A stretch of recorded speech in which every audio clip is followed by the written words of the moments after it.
ప్రజలు కూడా బాధ్యత పెడదామా? ప్రతి వారం నెలకు ఒక రోజు ఒక పూట పెట్టాలి సార్. ప్రజలు కూడా స్వచ్ఛ భారత్ పెట్టాలి సార్. ప్రజలతో కూడా మధ్యాహ్నం మరి ఇప్పుడు ఎండలు గట్టుకునే కదా సార్. ఉండే సార్. ఉదయం పూట ఒక పూట ఉదయం పూట ప్రజలతో కూడా మనం స్వచ్ఛ భారత్ చేపిస్తే మన పరిసరాలు మన పరిశుభ్రంగా ఉంటాయి సార్. అంటే దీన్ని వెనకాల వెళ్ళే కష్టం కూడా తెలుస్తుందేమో. అప్పుడు ఎవరు రోడ్ల పైన వేయరు చెత్త వేయరు సార్. అవును, పారిశుద్ధ కార్మికుడు ఇంత కష్టపడుతున్నారు. పారిశుద్ధ కార్మికులు ఎదుర్కొన్న కష్టాలు ఏంటని తెలుసుకుని రోడ్డు పైన ఎవడేవారు. రోడ్డు మీద ట్రైన్లు ఎవరు వేయరు సార్. అసలు ట్రైన్ లో చెత్తేస్తే తీసాక ఎంత కష్టం అర్థమవుతుంది కదా మనకి. అవును సార్.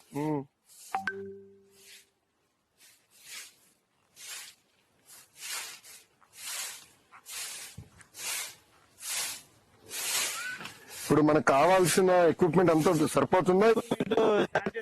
బాగానే ఉందండి. ఆటోలు ఉన్నాయి, ట్రాక్టర్స్ ఉన్నాయి సార్, పనిముట్లు ఉన్నాయి, బిన్స్ గానీ అదే మనం అన్ని తెప్పించాము. అన్ని ఉన్నాయి సార్. మాకు మాస్క్ ఇంకేం చేయాలి మనం?